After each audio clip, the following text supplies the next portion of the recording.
اللہ کے حکم کن کو نافذ کرنے سے 4,24,000 آسمانی سال پہلے جب کوئی بھی وجود موجود نہ تھا تو صرف ایک اللہ تھا۔ اس اللہ نے یہ چاہا کہ اس کے علاوہ کوئی ایسا موجود ہو جو اس کی خدائی کی وسعتوں سے لے کر اس کے کبریائی کے مقامات تک اور اس کے کبریائی کے مقامات سے لے کر اس کے قدرت کے کمالات تک اس کے تمام معجزات کو جان کر اور اس کی طاقت کو پہچان کر اس کی تعریف بیان کرے۔ تو اس اللہ نے حکم کن کو نافذ کرنے سے 4,24,000 آسمانی سال پہلے اپنے وجود کی پہچان کرانے کے لیے اپنے ہی نور میں سے ایک نور کو تخلیق کر دیا۔ بس جیسے ہی وہ نور تخلیق ہوا تو وہ نور اپنے خالق کی خدائی کو جان کر اس کی کبریائی کے مقامات کو پہچان کر اور اس کے قدرت کے کمالات کو جان کر اس کی تعریف کرنے لگا، اور یہ نور لاکھوں سال تک مسلسل اپنے خالق کی تعریف کرتا رہا۔ بس لاکھوں سال کے بعد اس نور کو بنانے والا پروردگار اس نور کے انداز میں اپنی تعریف سن کر اس نور سے اس قدر متاثر ہوا کہ اس پروردگار نے اس نور کو عزت کے اعلیٰ مقامات عطا کرنا چاہے تو بس ایک حکم جاری کیا، اور اس حکم کے نتیجے میں 12 حجابوں کو وجود میں لایا گیا، اور پھر ان 12 حجابوں کے وجود میں آنے کے بعد یہ نور ان 12 حجابوں میں بھی جا کر اپنے خالق کی پھر سے تعریف کرنے لگا۔ اللہ کے حکم سے اس نور کے لیے جن 12 حجابوں کو وجود میں لایا گیا تھا تو ان 12 حجابوں کے نام حجاب قدرت،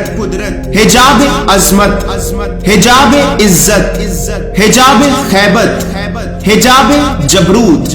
حجاب رحمت، حجاب نبوت، حجاب کبریا، حجاب منزلت، حجاب رفعت، حجاب سعادت اور حجاب شفاعت۔ یہ نور پہلے حجاب قدرت میں 12,000 سال تک سبحان العلی الاعلی، دوسرے حجاب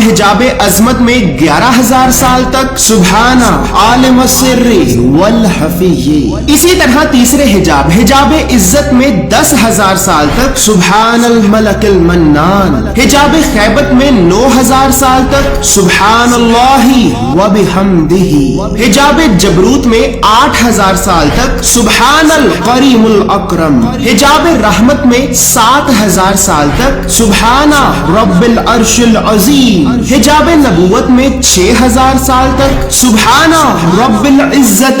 اما یصفون، حجاب کبریا میں 5,000 سال تک سبحان العظیم الاعظم، حجاب منزلت میں 4,000 سال تک سبحان العلیم الکریم الکبیر، حجاب رفعت میں 3,000 سال تک سبحان ذی الملک والملکوت، حجاب سعادت میں 2,000 سال تک سبحان من یزیل الاشیاء ولا یزول، اور حجاب شفاعت میں یہ نور 1,000 سال تک سبحان ربی العظیم وبحمدہ کی صدائے بلند کر کے بس اپنے رب کی تعریف کرتا رہا، اپنے رب کی تعریف کرتا رہا۔ اسی طرح یہ نور ان 12 مختلف حجابوں میں ہزاروں سال تک مسلسل اپنے پروردگار کی تعریف کرتا رہا۔ بس پھر اس نور کو بنانے والا پروردگار ان 12 حجابوں میں بھی اس نور سے اپنی تعریف سن کر اس قدر متاثر ہوا کہ اس پروردگار نے دوبارہ پھر سے ایک اور حکم جاری کیا، اور اس حکم کے نتیجے میں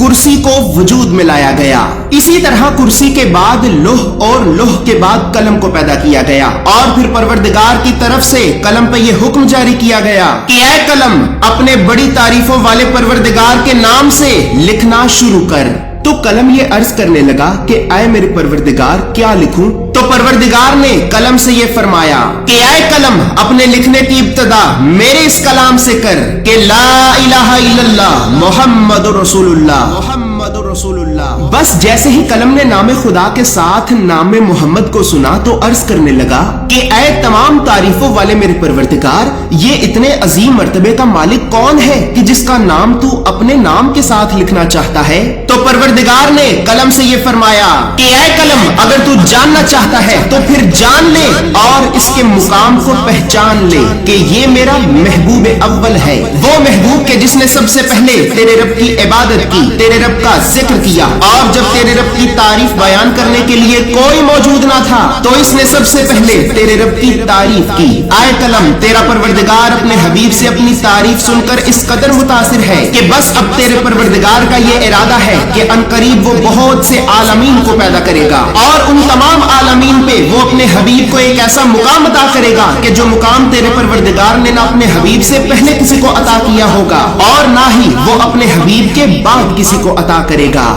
بس اسی طرح اللہ نے سب سے پہلے اپنے حبیب کے نور کا تعارف قلم سے کرایا، اور پھر قلم سے تعارف کرانے کے بعد اللہ کے حکم سے نام محمد کو قلم کے ذریعے لوح پہ تحریر کیا گیا، اور وہ نام 4000 آسمانی سال تک اس لوح پہ نور کی طرح چمکتا رہا۔ اسی طرح پھر لوح و قلم کو پیدا کرنے کے بعد اللہ نے اپنے حبیب کے نور کے کچھ حصوں سے ایک عالم کو پیدا کرنے کا ارادہ کیا، تو بس اللہ نے ایک حکم جاری کیا، اور اس حکم سے اللہ کے حبیب کا نور 5 حصوں میں تقسیم ہو گیا۔ اللہ نے اپنے حبیب کے نور کے پہلے حصے سے اپنے عرش کو پیدا کیا، دوسرے حصے سے آسمانوں کو پیدا کیا، تیسرے حصے سے چاند اور زمینوں کو پیدا کیا، چوتھے حصے سے سورج جیسے بڑے بڑے ستاروں کو وجود عطا کیا۔ لیکن ان 4 حصوں سے اس سارے عالم کو بنانے کے باوجود بھی یہ سب تاریک تھا، اس میں اندھیرا تھا، تو اللہ نے اندھیرے میں ڈوبے ہوئے اس عالم کو روشن کرنا چاہا، اسے روشنی سے بھرنا چاہا، تو بس اپنے حبیب کے نور کے 5ویں حصے سے پہلی مرتبہ صرف روشنی کو پیدا کیا، اور اسی طرح اللہ کے حبیب کے نور کے انہی 5 حصوں سے پہلی مرتبہ ایک عالم کو وجود میں لایا گیا۔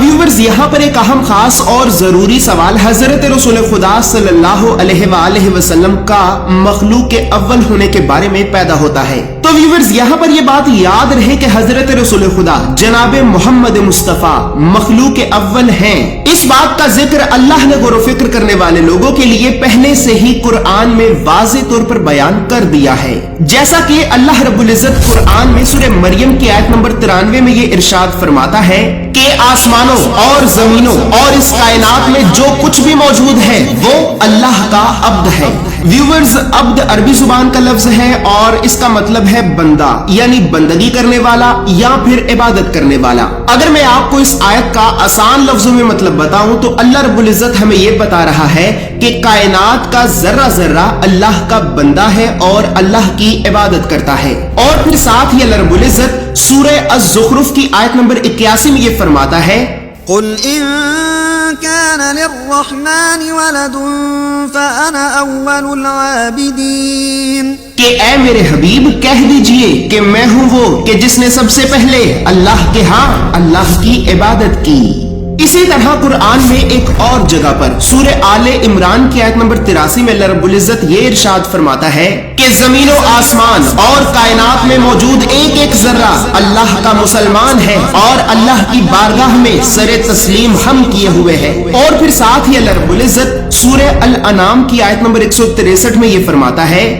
لا شریک له وبذلك امرت وانا اول المسلمین، کہ اے میرے حبیب کہہ دیجئے کہ میں ہوں وہ پہلا مسلمان کہ جس نے سب سے پہلے اللہ کی بارگاہ میں سر تسلیم ہم کیا۔ ویورز، جب آپ ان دونوں آیات کو پڑھیں گے تو ان آیات میں مسلمان اور سر تسلیم ہم، ان دونوں لفظوں کا مطلب ضرور یاد رکھیے گا، اور ان دونوں لفظوں کا مطلب ایک ہی ہے، اور وہ مطلب یہ ہے کہ اپنی خواہش اور اپنے وجود کو اللہ کے حکم کے سامنے جھکا دینا۔ اب جیسا کہ میں آپ کو قرآن سے حضرت رسول خدا کا مخلوق اول ہونے کے بارے میں بتا چکا ہوں، تو ویورز یہاں پر یہ بات بھی یاد رہے کہ حضرت محمد مصطفیٰ صلی اللہ علیہ وآلہ وسلم بے شک اس زمین پہ ایک انسانی وجود کی صورت میں موجود رہے، لیکن حقیقت میں آپ ایک نور ہیں، اور آپ ایک نور ہیں اس بات کا ذکر تو اللہ نے بغیر غور و فکر کرنے والے لوگوں کے لیے بھی قرآن میں 2 جگہوں پر سورہ المائدہ کی آیت نمبر 15 اور سورہ الاحزاب کی آیت نمبر 46 میں واضح طور پر بیان کر دیا ہوا ہے۔ بس پھر جیسے ہی اللہ نے اپنے حبیب کے نور کے ان 5 حصوں سے ایک عالم کو بنا کر مکمل کیا، تو اس عالم کو بنا کر مکمل کرنے کے بعد اللہ نے اس عالم میں اپنی عبادت کے لیے اور اپنے حبیب کے نور کا تعارف کرانے کے لیے ایک مخلوق کو پیدا کیا، اور پھر اس مخلوق کو پیدا کرنے کے بعد اللہ نے اس مخلوق سے اپنے حبیب کے نور کا تعارف کرایا۔